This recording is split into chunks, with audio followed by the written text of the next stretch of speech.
Greetings, and welcome back to the MCOC Encyclopedia.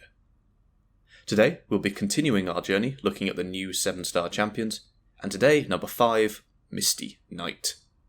6-star rank 5 Ascended is roughly the same as a 7-star rank 2, it's a little bit weaker, but that is all we have access to at the moment, so that is what we'll be using. My Misty Knight is Sig 20, but her signature ability is basically pointless, so if you pull her as a 7-star unduped, she will do everything you'll see in this video absolutely fine. And with that, let's jump in.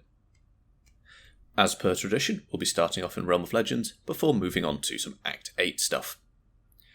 Misty's primary mechanics are built around her 2 charges, the ones that says 4 and 3 at the moment, now 6 and 3. Those are her anti-metal charges and her cryogenic charges. She'll gain the first one whenever she parries an attack or does a light ending combo, and she'll gain the second one whenever she dexes an attack or does a medium ending combo. The really important thing about them is to get them to be the same at multiples of 6, 9, and 12. These will provide you the buffs you can see at the moment, which is a massive crit buff, an unblockable buff, and then at 12 you get the guaranteed crit buff. I think it's called Overcharge. What you can then do is go to Special 2 and dump all of the cryogenic charges to put that big cold snap on the opponent, and as you can see on Winter Soldier, it's ticking down right now, and when that detonates, because we can put additional cold snaps on the opponent by critting them, you can see it's going to go for quite a large amount of damage. That was 100k, not bad at all. It could have been a bit more if we'd thrown Special 1, got the armor break, and so on. And this leads to a very interesting way of playing Misty Knight. You've really got to know how to control her charges. If one charge has 3 or more of another one, you can knock the opponent down with a heavy attack to gain 3 off that charge, and you can see that I got them both to 6 charges, so we got our crit buff and our unblockable buff. The crit buff lasts longer than the other 2, but it's probably the least powerful. So there were 8 and 9, I probably should have gone for a medium ending combo to make them the same, but, well, this is Act 8, so we've got the weapon nodes to consider as well. So now we're going to go for we're trying to get them the same. There we go, we've got 10, parry, I missed the parry on that one, but luckily she also has a bit of an inbuilt Purify chance. Now we go for the Striker, and we go into our Special 2. The Special 2, the last hit, will place, there it is, that Cold Snap debuff, and now every time we hit or crit the opponent, we can see those Frostbite passives building up. Now, those can build quite a long way, and the Winter Soldier relic is really, really good for those, because that lets you refresh it with a heavy attack, but as you can see, that was a 260k burst, so all of that really wasn't required. Now I skipped the first half of this fight because it genuinely took me 27 seconds to bait out a special from this guy. But Misty has access to unblockable and guaranteed crits, which you can refresh those buffs. If you don't dump the Special 2, you can just go for light ending or medium ending combos and refresh those buffs. Which raises the question, why bother? Why bother going for these, big bursts and all of that rubbish? Again, I skipped some of this fight. Why bother going for the big bursts when you can kind of just hit the opponent and get the same result? Here you can see we've got nearly 50k mediums, nearly 30k light attacks. Why bother going for the burst? Get your charges both to 12, gain the buffs, and then just do, combos that end in a light or medium, so all of them, and you don't have to worry about it.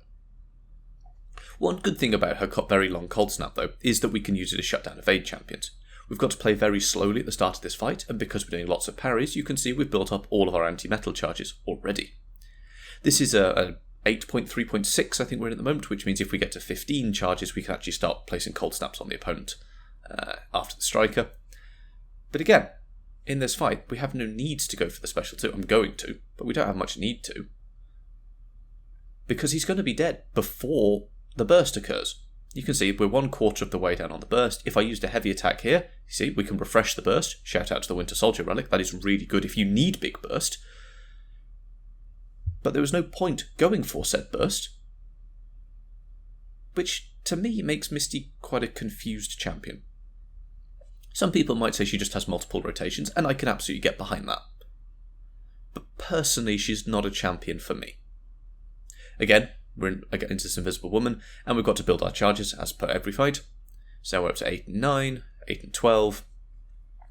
And in this fight, I'm looking and thinking, do I want to go for my burst rotation? Or do I just want to sort of hit her until she falls over? There are some, that's a 15k medium. There we go. 30k medium nearly. So, kind of, why bother? We go for a shortened combo here to refresh the buffs, because that's all it takes. Medium, refresh the buffs. Bring the Valkyrie synergy, and you can keep those buffs going even longer. Do it again. And here, I could go for the special 3, I could have gone for the special 2, but there's no point. You've got 30k mediums. Why bother? So, there we have it. A quick introduction to Misty Knight, and why I find her a slightly confusing champion. Not a bad champion by any means, as I hope you've seen, and she just has multiple ways of being played, and it's up to you, the player, to determine which one is more useful in any given matchup. Coming soon, we'll have the last one of this series with Punisher 2099, and then I will be releasing a full guide for the Crucible as well. I might release that earlier depending on how it goes, but that will also be coming out at some point, as well as my thoughts in general on the Crucible, if they're not out already, and finally the rewards opening as well, because, who doesn't love to see that? If you have any questions, please do leave them down below, and consider joining the Discord server. A great place to get specific advice, make suggestions for future video topics, and while I'm awake, I do my best to be there as much as possible. Thank you, and I will see you next time.